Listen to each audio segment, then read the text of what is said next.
Hello, my friends, and welcome to Mav's Coffee Clarity with Denise. Not in the studio today, in the backyard. We're trying something new, and we're celebrating, the clock is striking midlife. And for so many of us, it can make us feel undone, blue, unmotivated. Or for others, it can make us feel zesty, reinvigorated, ignited. And I think, that's kind of a spectrum. So I wanted to share a few things about my sixth decade around the sun. And I thought I could make it real technical. I could make it real motivational. I can just make it from the heart. When I was approaching this decade, I looked back and I said, okay, where do I want to go? Well, in my world, I want to go to 104. And I want to keep working, and I want to be healthy, and I want to be laughing, and I want to have fun, and I want to contribute positively to society. That's what I want to do. If we're not moving forward, in my world, we're moving backward or we're stuck in neutral. So what does that take? Well, it kind of takes a refresh almost every day. And sometimes when I'm training my classes, I say to my clients, you brush your teeth every day, right? I mean, duh, this is important. Can you imagine if you didn't? So why wouldn't you get up every day and make other important things part of your ritual? Like for me, I do a little journaling, I do a little praying, I do a little visualizing, I do a little list making, I organize my time. Is it perfect? Absolutely not. Every single day? No. But the point is to revisit it every day. So I was thinking, what could I share? Stay curious and be a mentor to someone else. I had a couple great mentors in my life, a couple people that really believed in me, and that was sort of my rocket fuel. And yeah, you got to show up for yourself, and you've got to role model the behavior you seek. It kind of is a treat your neighbor as you'd like to be treated. And that sort of boomerang energy just keeps coming back around. Is it perfect? No. And I am a firm believer that all seasons are important, right? You don't have the joys and the harvest without the sort of hibernation and the quiet times of fall and winter. So I think every emotion is just as important as every season. You can't brush away pain and sadness, but it's how you react to it in my world that makes a difference. And, I'd like to say that everything is unicorn and butterflies over here all the time, but it isn't. But I find joy in being creative. When you're creative and you stay curious, you open the doors to problem solving. So I grew up in the Berkshires. I was actually very quiet and very shy. Really, I was, believe it or not, till I was about 10. But, we grew up in a very rural area. Our town had 1,800 people. We gardened. We actually ate out of a garden. It was not in vogue to go to the grocery store like, ooh, they're eating store-bought lettuce. Yucky. And so we ate out of a garden. Yes, we bought our beef from the store, our proteins from the store, but we were gardeners, and we planted flowers, so we stayed active. And my grandmother, one was full of humor and sauteing her Italian pork chops and using her pressure cooker and, laughing, making humor out of some situations that weren't always humorous, finding the light. And my other grandmother was very business oriented and very, hard work ethic and wanted to get things done. And she was the upcycler, the luxe cycler. She taught us how to, crochet and sew, and we sewed by eye. We didn't have a pattern. We sewed our curtains by eye. And if your sock had a hole in it, you sewed it. And you actually waited until the holidays to get a new coat if you needed one. It wasn't, the whole story. It wasn't immediate gratification, blah, blah, blah, blah, blah. And around 10, when my grandfather passed, I went to help my grandmother in her family business, which was automotive services. Yes, Mav started off in the car business. And I was pumping gas as a 9-year-old and having a ball. I was hanging out with my grandmother. I was doing her filing. I was cleaning the toilets, and I saw how business worked. And I saw how she prevailed as a 49-year-old widow with an 8th grade education. Well, that's a whole lot of self-learning, my friends, and a whole lot of faith. My other grandmother I spent weekends with, we would be laughing and cooking and walking downtown. She didn't drive. She walked to get her groceries, and she pulled the silver cart. But you know what she had, like my other grandma? Love of her family. We say this old joke about her, Anything you would do, she'd say, oh, she didn't mean it. She kind of gave us a pass. And she learned both incredible values. You know, we learn so much from our grandmothers. Aren't they our role models? Well, at least for me. Around 10 to 20, you know, I was working, I was waitressing, I was making my own money. I used to go to the thrifts and pull apart clothes and remake new clothes into crazy clothes, and waitress to put myself through college. And went to FIT in the city and had a wonderful time. Crazy time. You know, we were limelighting, Studio 54ing, I don't even know, Webster Halling, and all of our crazy get-ups. And, you know, we're so prideful in the line of Studio 54. Like, who was going to be the most dressed and the funkiest to get picked out of the line to come into Studio 54 ahead of everyone. And some of my FIT friends, you know I'm talking to you, right? But the cool thing about FIT is they also installed a work ethic. Like, you went to class dressed up as if you were going to work. There's no bones about it. Your grade was reflective not only on your intelligence, but how you presented and how you looked. And they helped us get careers. You know, their career placement was stellar. Fun story about FIT. My grandmother had a gas customer who lived in her second home in the Berkshires. Her name was Eleanor Freed. And she came in for gas one day and she asked me, honey, where are you going to go to college? And I was like, my dad doesn't really think girls need to go to college, but I really want to go to FIT. And she had started the placement department. And she had given me her book to read. And she's like, if you're serious about this, when I come back, I want to talk to you next week.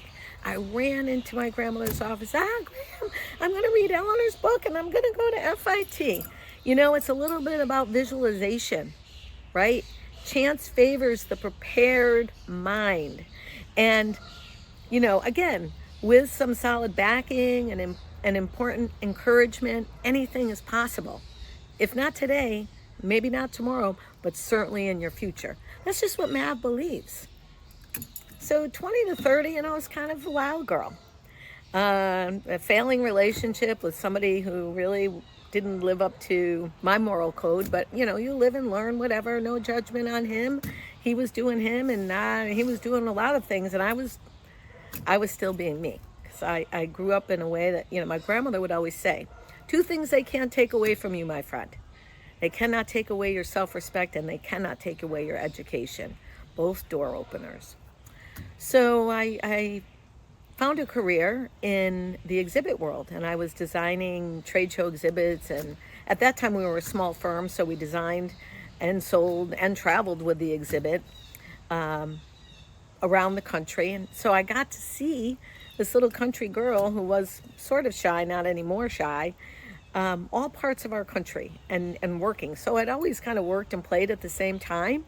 I've been lucky enough for the most part to be around people I love working with and doing the things I love the most. The things I hate are bookkeeping and like built, you know, techie stuff, but I'm okay. You know, I get it done. Again, I think part of being 6 decades is keeping yourself curious and understanding that you won't have a complete career or relationship or some things you don't like. You got to keep working on them. So I took a bookkeeping class and I became the tech officer at my husband's firm. Do I like it? Not really. But you know what? We get it done. And together we have fun. And we keep an open mind and an open heart. So 20 to 30, yeah, I was building my career. I was changing relationships. I was having sorrowful moments. You know, I was in the season of fall and hibernation and death of winter. And then around 35, I met my husband. And a very artistic person, very creative, went to School of Visual Arts. Who would have known we were in the city at the same time and never were at the same bar? I ask you, what is happening? So we were both very determined, and we had both been scorned by prior relationships. We're like, don't get attached to me, all right? I'm not into it. I'm building my own business. And then we were married 2 years later. Again, chance favors the prepared mind. Stay open to the possibilities and be curious, my friends. Be curious. And know that it's not always going to be perfect. And you will have, you know, moments where you just cry for a few days. As my friend James Mapes calls it, it's an eraser day. I give myself very few days off, but I do. And when I need time, I take the time. And always good friends, good relationships. sometimes people come into your life for a day, a reason, a season, a lifetime, but good friends and friends that, are real friends and that you feel comfortable sharing. Maybe not all things, but the things that you need help with, but it's always got to be a two-way street. It can never be just about you. When it's just about you, it's not real. So I always, my dad would always say, give more than you receive. I try to do that. And I try to do that with an authentic heart for every breath I take. Because at the end of the day, I'm a firm believer that if you help someone else with what's going on in their life, their agenda, their goals, and ultimately they feel the same way about you and they're helping you with your life, your agenda, your goals, then together you're all moving forward at the same pace. And isn't that what it's all about? Together we all move forward. So 30 to 40, let's see, I got married later and I had my only child later, and that was a gift. I really did, again, some things you plan for and some things you don't, and some things you just say thank you. And so there's some things you say, oh, thank you, I didn't get that. All right, thank you, I did not get that.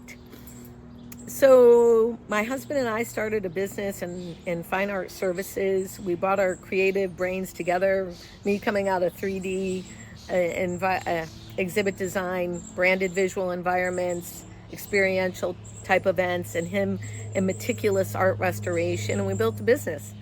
And we work together now 25 years, okay, moving into the 6th decade. And most people say, oh my God, I can't stand my spouse. I could never do that. And I'm always curious, you can't stand your spouse, then why are you still married? I don't know. I don't get it. I don't get it. I don't judge it. But, my spouse is one of my best friends. And I love the fact that he gives me a long leash and lets me be creative and lets me learn new things, never blows out my flame. Do the same for him. And yeah, we grow at different levels at different times. And then there's times we're spot on track growing together, and we've grown, pretty successfully. I won't say everybody in life has their trials and tribulations. And I'm thankful to kind of move into my 6th decade with somebody that's dedicated to his health, dedicated to his family, dedicated to his craft, dedicated to his longevity, uber integrity, moral compass, super high, would give you the shirt off his back, actually takes ladybugs when they're in the house and brings them outside, okay? Ladybugs outside. Wonderful role model. So my daughter will say, oh my God, you guys have this great, yes, but it takes work. It's not woof, poof, it came in a cereal box as a prize, or I add water and it just grew. It takes work, and it takes trials and tribulations and being kind to yourself. And I'm not always kind to myself. I have that inner monkey mind chatter, all those automatic negative thoughts in my brain, blah, blah, blah, blah, blah. And I have to say every day, okay, I brush my teeth. I got to do the mental cleanse in the brain. I've got to set the tone of what I want to happen that day. I've got to be looking at things through a lens, hopefully with humor and positivity. And even when I'm crying, I've got to say, thank you, thank you. My grandmothers would say the 2 greatest words are thank you. And that always helps me move forward. And it helped me try new things. And again, I would say for people seeking longevity and less arthritic joints and more great times than less great times, you're the sum of your 5 best friends. What you consume, mind, body, spirit, is what you consume, and therefore what you exude. And be kind when someone isn't perfect, just like you want them to be kind to you when you're not perfect. Be thankful and just let it go. It takes a long time to learn to let it go, and there's days you don't want to let it go, and there's days you want to say, yeah, F you, thank you. So peace out, my friends. It's Mav's next journey around the sun. Not going anywhere, to about 104. Here to share creative ideas, spill the beans, business intel, and life hacks to move you forward. Got a great family, great set of friends, great extended family, love in my heart for humanity, and belief that the world is a better place more so than it's not. Thank you for listening and following, and thank you for your kind words. I love you. Peace out. Mav's going to the beach today.